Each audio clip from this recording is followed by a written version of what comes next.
Hello, Shawn here with AO, ready to do another mentor session. Let's get this thing started. Remember, if you have a question or this evokes more questions to you, go ahead and log back into the portal and ask some more questions. You can ask as many questions as you want. All of us mentors are here to share our experience and our advice to help you grow your business. So let's get this thing started today. The first question comes from Rohit, and Rohit says, what is the minimum needed for ad costs through Facebook and Instagram?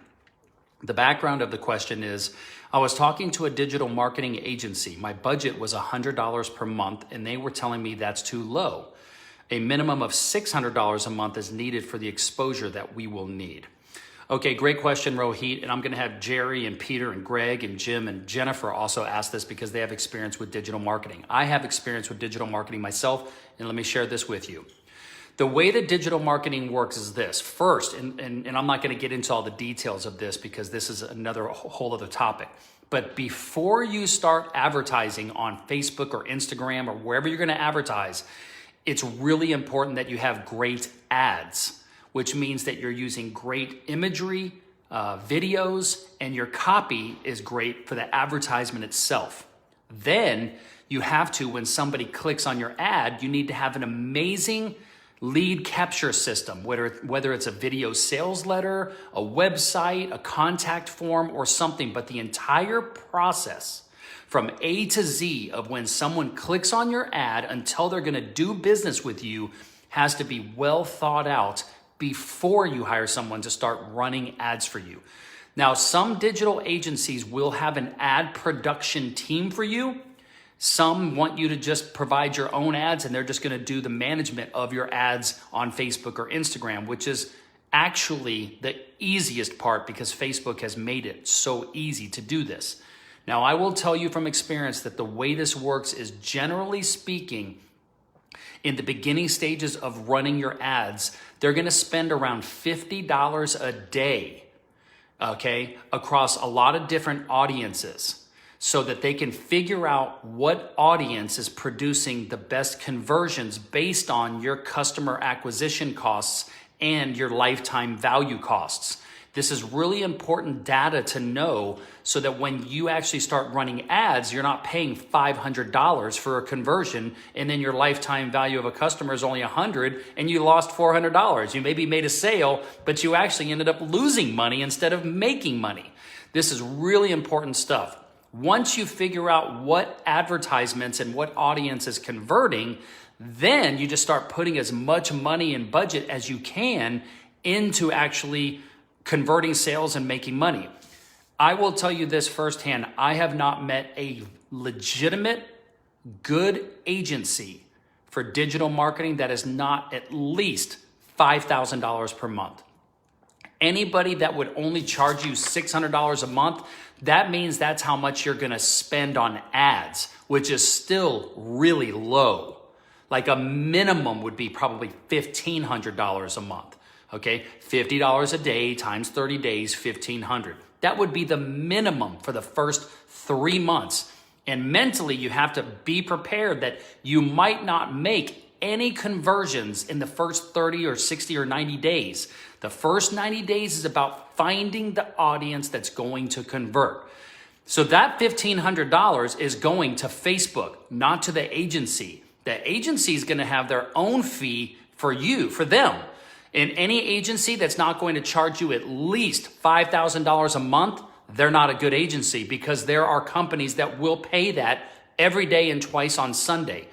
So my advice is until you can put $1,500 a month towards advertising, going to Facebook, and $5,000 a month for a good agency, you're not ready to start doing advertising unless you're going to learn and teach yourself how to do it yourself, which could take you 12 to 18 months of a lot of hard work and losing a lot of time and money in that process. So let's talk about this more as we go, but be careful working with people that are too inexpensive.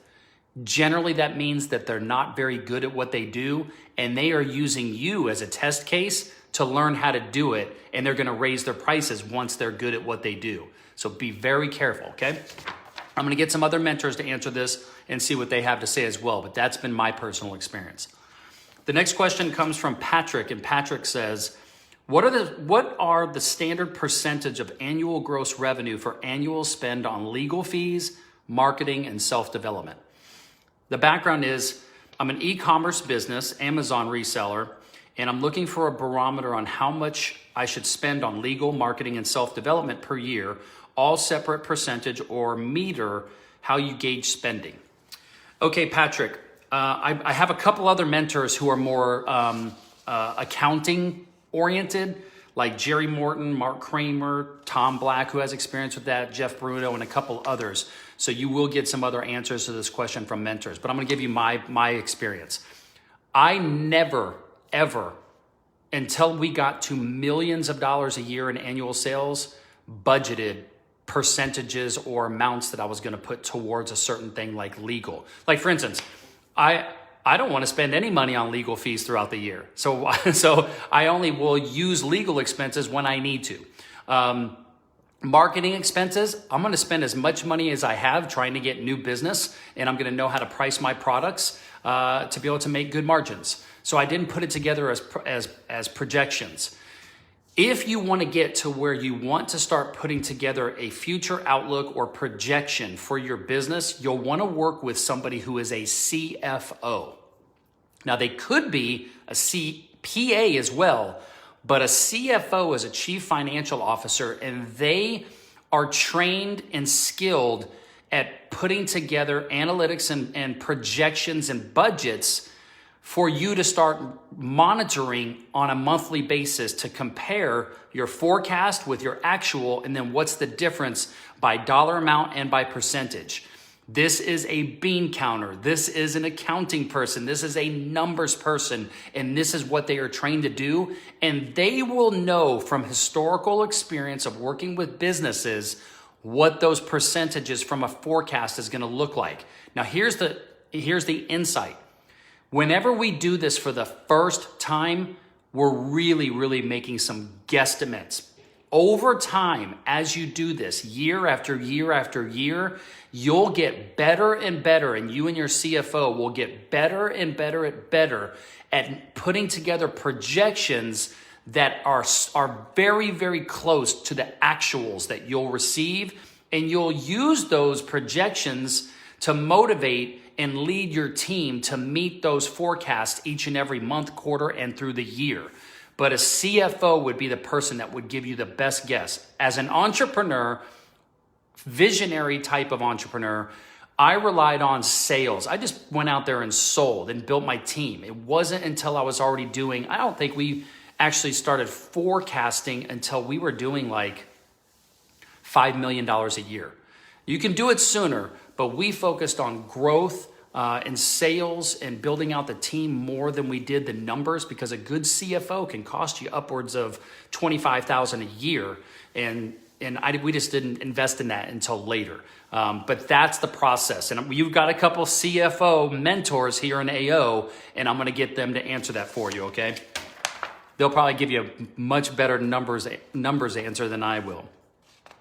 Okay, the next question comes from Ricardo, and Ricardo says, what would you do to find more barbers to come work in your barbershop? The background is I have a barber brand, and I'm looking to hire up-and-coming barbers that want to build their career. I feel like my brand can help barbers build themselves up by joining our team. I just need to find a better way to market this to the right people. Thanks. Okay, I don't know much about barbers, so what I would do is I would find people that have been in the barber industry for a long time. In fact, one of my friends who I would be more than happy to put you in touch with, his name is Jay Majors, and he is really known in the barber industry. He not only has his own barbershop with 17 seats, but he also has a line of products. I don't know how much he would charge for a consultation call or a coaching call with you, but if you want me to introduce you to him, shoot me an email. If you've got my email address, shoot me an email. I'd be more than happy to make an introduction, and I'll talk to him ahead of time to see if he'd be willing to work with you. Here are some ideas, just gunshot. I would look for trade shows where barbers go each and every year or several times a year for the trade show. They get into the award shows and things like that. And I would have a recruitment strategy. What can you offer someone to leave the barbershop that they're at right now and come work for you? I would really want to make sure that my brand is on point. I know who my market is. I know what the opportunity is. I know what the vibe is, the culture is. This is a very culture-oriented industry, as you know, and we've talked about this at great length, that your barbershop has got to be a place that barbers want to come work. They like the people, they like the vibe. When they have their clients come in, their clients are like, wow, I really love this place. It's amazing. Like, my job as a barbershop owner is to give people a place to work. Now, that whole thing, the whole industry of barbershop is changing. A lot of times now it's almost becoming a real estate play where you as the barbershop owner, you own the building, you put together the place for people to work and they rent out the chair, but everybody has their own unique distinguishing brand and you make money leasing out space. That's where the industry seems to be going. And I would want to be attending conferences and trade shows to make sure that I'm running my business on where the industry is going, not where it's been.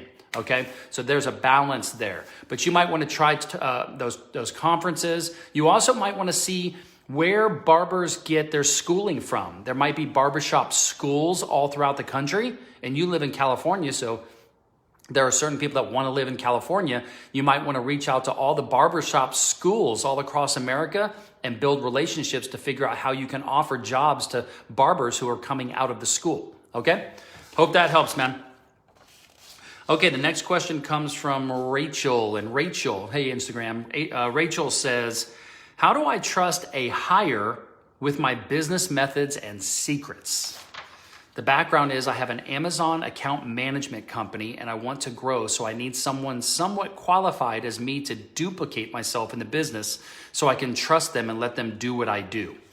Okay, this is a very, very common thing that we as entrepreneurs deal with on an ongoing basis, and it never goes away. And I got some really, really bad news for you, Rachel. There is absolutely nothing that you can do that's going to prevent somebody who wants to maliciously fuck over your business and learn everything that you teach them and then go start their own business. There's nothing you can do. Now that kind of sucks, doesn't it? But it is the cold, harsh reality of owning a business. Now, what do we do as entrepreneurs to combat that? We be really fucking good at what we do. We build amazing, deep relationships with our customers so that if Jennifer, who we train and teach to do what we do, goes off and tries to contact our customers love our company so much that they pick up the phone and call me and say, hey, that bitch Jennifer is calling us trying to get us over. You need to know that. And I told her to go to hell. Like, you want deep relationships with your customers. So there's no way that if one of your team members tries to leave and steal your clients, that they're going to be able to do that. Okay, that's one thing you can do, is make sure that your customer is doing business with your company, not the person that works at your company. The next thing you could do is learn how to be a great leader. There are some people that have entrepreneurial tendencies and do want to own their own business, but there are a lot of people that just want to work for somebody else, show up, do the work, and clock out. And the number one thing to build a great relationship as a leader with your team is not money, and it's not time off, and it's not vacations, and it's not luncheons, and it's not annual trips. You know what the number one thing is that people want that work at companies, statistically speaking, every time they do this survey? Recognition. They want recognition for showing up and doing a great job, because we as entrepreneurs, we want to hire somebody to offload and delegate some of the stuff that we can't do anymore because we got so many other things to do. And then when somebody screws up, we get down on them and go, hey, you did that wrong. You need to do it this way. What's going on? Why were you 5 minutes late? But we don't tell them when they actually do a great job. We don't go, hey, Jennifer, you did awesome today. Hey, everybody, I want to give a big shout out to Jennifer. She kicked some major ass and made a customer happy today. People want recognition, and that's what makes them feel good and loyal to the company. And there's a balance between pay and compensation, recognition, paid time off. Every employee is a little bit different, and as leaders, we want to get to know our team to find out what motivates them and keeps them loyal to the company. And remember, these are people. These are not computers. They just don't show up and have no personality and do the work. These are people with personalities that also have problems at home. And so we, as a small business owner, this is an opportunity for us to be part of their extended family. They're spending 8 hours, a third of their life in our business. We need to be friends with them, guide them, mentor them, get to know who their family is, birthdays, all those types of things can build loyalty so that it will help, not always prevent, but help prevent people from leaving you and starting a competitive company doing exactly what you do. These are the strategies that we teach in deep detail at a lot of the workshops that we do in Nashville here at my place. We do weekend workshops all around leadership, weekend workshops all around customer service and team building. We do workshops on sales and marketing, on operations and processes. So that's where you can continue to develop and sharpen your axe as a leader, and that will help build your company. Okay? Hope that helps. Okay, the next question comes from Sebastian. Welcome, Sebastian. I know that you are a brand new member and we haven't had a chance to talk yet, so this is your first question, so good job. Sebastian asked, what is the best way to get commercial clients or contracts? The background is I have a cleaning company. I started by providing residential services, but I knew I wanted to target the commercial market. Like after construction cleanings, building cleaning management, big company offices cleaning, etc. I've tried cold calling, showing up in little contracts, but I wonder which would be the best way to get hot prospects or attract them. Okay, bottom line is if you want to get commercial business, this is called B2B sales, business to business sales. And it absolutely is 100% an outbound sales hunter personality type that every single day, all day long, they are calling on commercial businesses to pitch your products and services. Now, whether that's going to be in person or over the phone or a combination of both, you want somebody who is professionally trained at sales representing your company. Now, that may or may not be you. I don't know what the whole infrastructure of your company is. I don't know if you actually go sell the work and then you go actually do the work, or if you have a team and a project manager that does the work and you're the salesperson. But I can tell you right now, in your background where you're saying, I tried cold calling and showing up and got little results, my decades of experience in business would lead me to believe that we could increase your salesmanship in order to get more deals closed, because there are companies out there, I guarantee you, there are companies out there that are dissatisfied with the current company that they are using, or they would like to save money on the services, or they're not using anybody and they're doing it in-house and they would be open to subcontracting it out. There is enough business out there for this, and we just need to increase your sales skills or work with you to hire a professional salesperson who's going to represent your company so that you can focus on managing that salesperson and managing the teams that are going to go actually do the work. Okay, so as we get to know each other better, since you're a new member, I can start figuring out what that path is for you, and we can start setting up some goals to reach within 6 months or 12 months to help get to that point. Okay? I do have some other mentors answering this. Of course, Tom Black, who is our sales coach here in the group, but some others that do B2B sales, and they're going to give you some responses as well. Okay, last question comes from Joshua, and Joshua says, how often should I follow up with a referral partner? The background is I'm asking this question because I'm a business loan broker and I'm trying to get a company to sign a referral contract, but they have not yet already, and I've called and had 3 touch points and times I've followed up. Okay, the answer is you never give up. Until they basically block you and tell you to go to hell and that they never want to hear from you again, you keep calling and you keep calling. But I wouldn't leave a voicemail every single time. I might call, and if they answer, be ready and be ready to be very quick and concise with what I'm trying to accomplish. Not a lot of small talk. Remember, whenever you call somebody, especially a cold call, you're interrupting their day. They're in the middle of a lot of stuff. So you want to be very quick and to the point with what you want to say and what you want to accomplish, okay?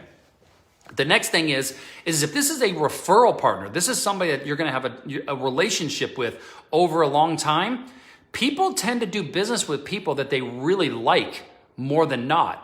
So if this guy is not returning your phone calls, I'm just assuming it's a guy. If this guy is not returning your phone call, then that is a surefire sign to understand that you guys don't have a strong relationship yet. Because if I pick up the phone and I call one of my clients or I call one of the partners I deal with, man, they're getting back to me like that day, or they're answering my call, or they're going to shoot me some message and say, I'll get back to them. So there is some relationship building to be done here that is not done. And I would continue to build that relationship. And remember, in the hierarchy of building relationships, in person is the number one way to build a relationship.